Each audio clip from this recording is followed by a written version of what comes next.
Nine education versus other colleges in Hyderabad. ఈరోజు మనం మాట్లాడుకోవాలి.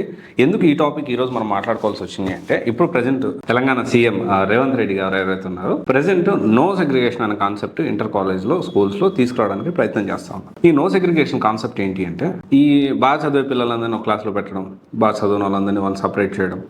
సో ఇది వాళ్ళు చెప్తున్న మాటకి ఏంటి, పైకి ఏం చెప్తారంటే బాగా చదివిన వాళ్ళని ఒక క్లాస్లో వేసి వాళ్ళకి కొంచెం స్పెషల్ కేర్ చేస్తాం. వాస్తవానికి జరుగుతుంది ఏంటి, అందుకు విరుద్ధంగా జరుగుతుంది. ఏం చేస్తున్నారు అసలు, బాగా చదివే పిల్లలందరూ ఒక దగ్గర వేసి వాళ్ళకే మంచి ఫ్యాకల్టీ, వాళ్ళకే స్పెషల్ ఫోకస్ చేసి వాళ్ళ నుంచే ర్యాంక్స్ రాబట్టి ఆ ర్యాంక్స్ని వీళ్ళు మార్కెట్ చేసుకోవాలనే కాన్సెప్ట్లో ఉంటూ ఈ బాగా చదివిన పిల్లలను పట్టించుకోవాలి, యావరేజ్ బిలో యావరేజ్ స్టూడెంట్స్ని కనీసం పట్టించుకోవట్లేదు. సో ఇది ఇప్పుడేంటి 2026 2026 14 సంవత్సరాలు వెనక్కి వెళ్తే 2012లో ఈ 9 ఎడ్యుకేషన్ స్టార్ట్ చేసినప్పుడే భరత్ గారి విషయాన్ని, ఇది రైట్ పద్ధతి కాదు, పిల్లల్లో ఆ విధంగా డిస్క్రిమినేషన్ అనేది ఉండకూడదు, నో సెగ్రిగేషన్ అనేది స్ట్రిక్ట్గా మన బేసిక్ ప్రిన్సిపల్లో ఉండాలి అని చెప్పి ఆలోచన చేసి 14 సంవత్సరాల క్రితమే దీన్ని స్టార్ట్ చేయడం జరిగింది. సో అందుకని ఇప్పుడు ఈ టాపిక్ మాట్లాడుకోవడానికి కూడా రీజన్ అదే. So 9 education versus other colleges ఎందుకు అంటే, 2026లో ఇంటర్ విత్ జేఈ కానీ ఇంటర్ విత్ నీట్ కానీ జాయిన్ అవ్వాలి అనుకుంటే ఖచ్చితంగా మీరు కన్సిడర్ చేయాల్సిన ఫస్ట్ మోస్ట్ ఇంపార్టెంట్, దీంట్లో సీట్లు లేకపోతే, ఎందుకంటే చాలా లిమిటెడ్ సీట్స్ ఉన్నాయి, అలా చాలా ఫాస్ట్గా ఫిల్ అవుతూ ఉంటాయి ఇక్కడ. సో అందుకని మీరు ముందుగా ఆలోచన చేసి దీంట్లో సీట్ ఏ బ్రాంచ్ అయినా చూడండి, మీకు you will get so same